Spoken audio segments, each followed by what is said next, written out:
dua-duanya, korban terluka, terus sesak nafas, kejang-kejang, mungkin dia kasusnya trauma dan medis. Oke ya. Berikutnya, ekspresinya bagus sekali. Kan kok puantos jadi korban? Oke, yang pertama, apa yang dilakukan? Pemeriksaan respon. Respon terhadap A.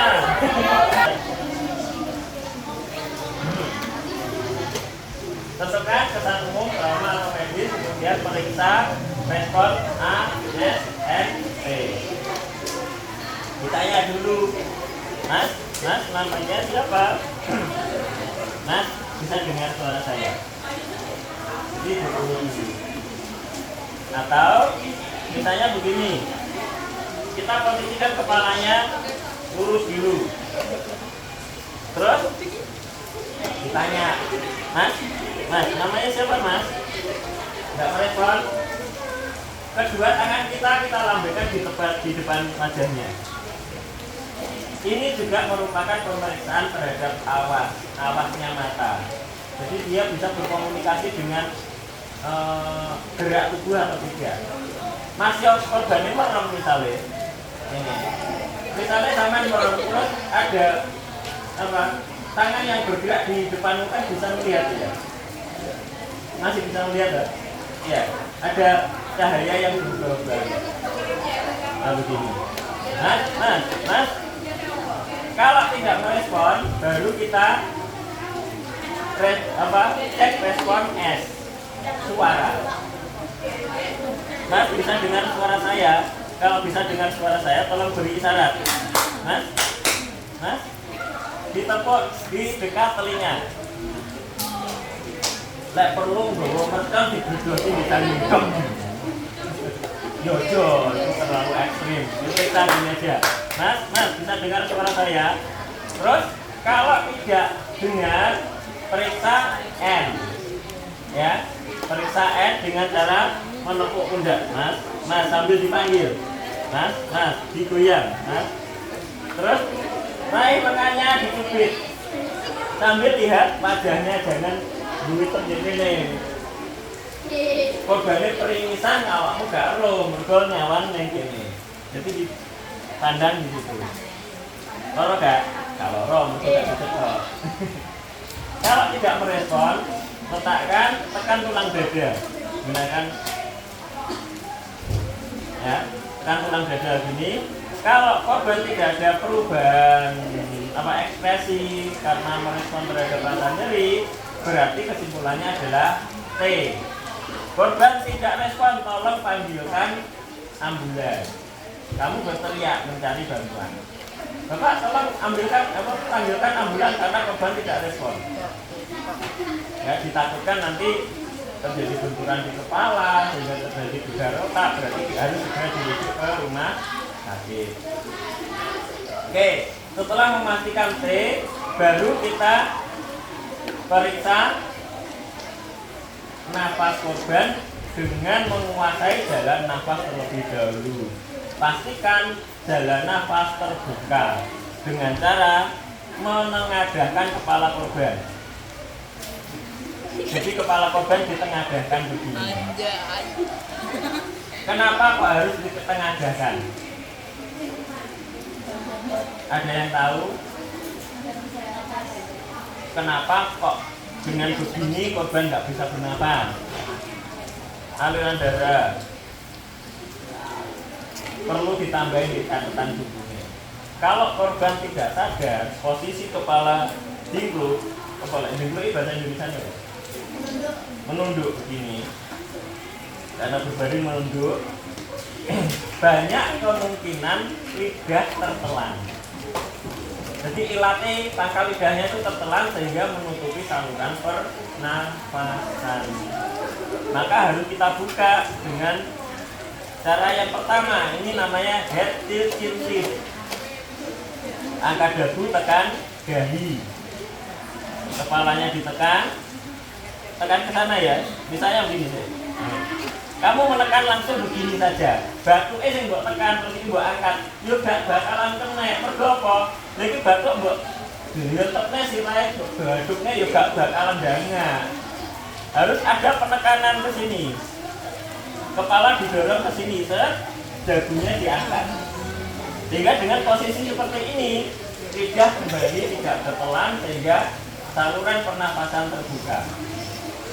Kemudian pastikan saluran nafas tidak ada gangguan dengan cara membuka mulut, mulutnya dibuka, pastikan tidak ada benda asing. Ya, kalau ada benda asing, dimiringkan kepalanya terus dibuang pakai jari, diraih, dirogoh, terus dibuang. Misalnya ada muntahan, darah, dibuang. Kembalikan lagi, ya. Setelah itu periksa nafas dengan teknik LDR. Lihat, dengar, rasakan. Bagaimana caranya? Telingamu dekatkan dengan mulut atau hidung korban. Mata melihat ke arah dada dan perut. Jangan madhep rono. Ya, lu lek meriksa madhep rono. Salah. Periksanya matamu melihat dada dan perut korban. Telinga didekatkan di mulut dan hidung. Dengan memastikan mulut dan hidung tetap terbuka. Ya. Apa yang dilihat kan LDR ya, lihat dengan rasakan ya. Apa yang dilihat? Kembang kempis perut atau dada. Apa yang didengar? Suara pernafasan. Apa yang dirasakan? Hembusan udara mengenai pipi. Ya makanya kan kita dikatakan gini. Enak suara pernafasan ngorok atau tidak. Ada hembusan udara atau tidak. Itulah yang dinamakan dengan LDR. Lihat, dengar, rasakan. Paham? Oke, apa yang dilihat? Kembang kempis perut. Apa yang didengar? Suara pernapasan. Apa yang dirasakan? Hembusan udara pernapasan. Baik, kalau misalnya nafas tidak ada, langsung periksa nadi atau langsung diberi nafas buatan. 2 kali nafas, 1, 2, terus periksa nadi. Ingat posisi tangannya untuk memeriksa nadi bisa pakai 2 jari atau 3 jari. Kalau 2 jari kurang peka, pakai 3 jari. Memeriksa nadi karotid di dekat leher sampai leher sini.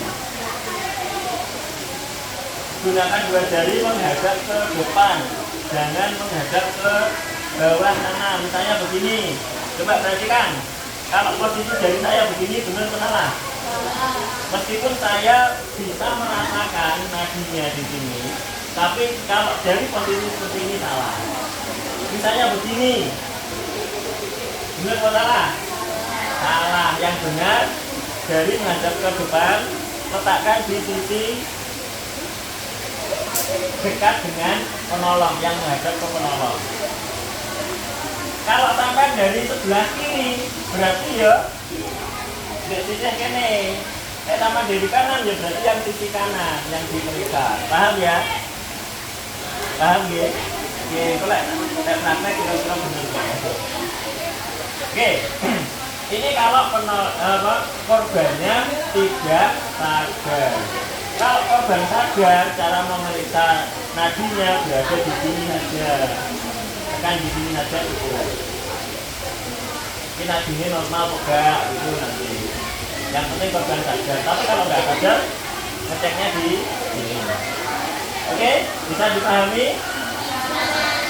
Oke, nanti kalau misalnya terjadi kedaruratan medis yang lebih lanjut, misalnya nafas tidak ada, beri nafas buatan, nadinya tidak ada, tekan jantungnya dengan teknik RDP.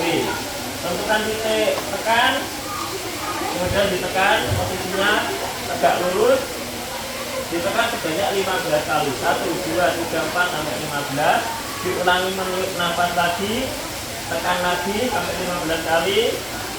Selama beberapa siklus, hentikan kemudian periksa nafas dan nadinya. Kalau nafas dan nadi sudah ada, hentikan tindakan RCP. Oke. Tapi kalau nafas dan nadi belum ada, lanjutkan tindakan RCP sampai korban ada nafas dan denyut nadi. Demikian, mungkin ada yang ditanyakan.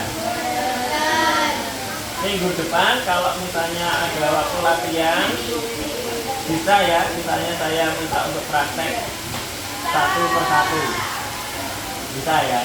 Saya nggak tahu lomba, bisa. Saya belum tahu lomba, ngangen piye, ya. Gitu ya. Oke, ada yang ditanyakan? Kalau nggak ada yang ditanyakan, berarti saya yang bertanya.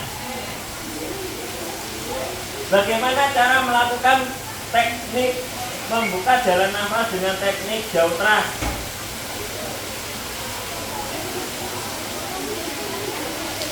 Ayo, kita ulang ya.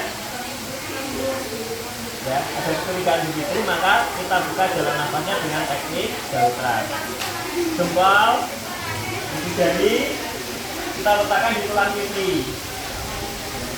Kemudian keempat jari yang lain kita letakkan di belakang tengkuk atau leher, digunakan untuk menahan lehernya. Terus diputar. Lebih baik kalau kita berada di atas kepala korban. Maksudnya ya, apa di dulu kene? Kita dari sini, ya, membuka jalan nafasnya, ya begini. Jempolannya di tulang pipi ya. Ini namanya teknik jauh teras. Paham? Oke, ada yang ditanyakan? Betul. Kalau tidak ada yang ditanyakan, maka sementara kita akhir. Mau pulang sekarang? Udah. Senanganmu lah, udah. Mau itu apa Pak? Hujan tuh saya. Nah.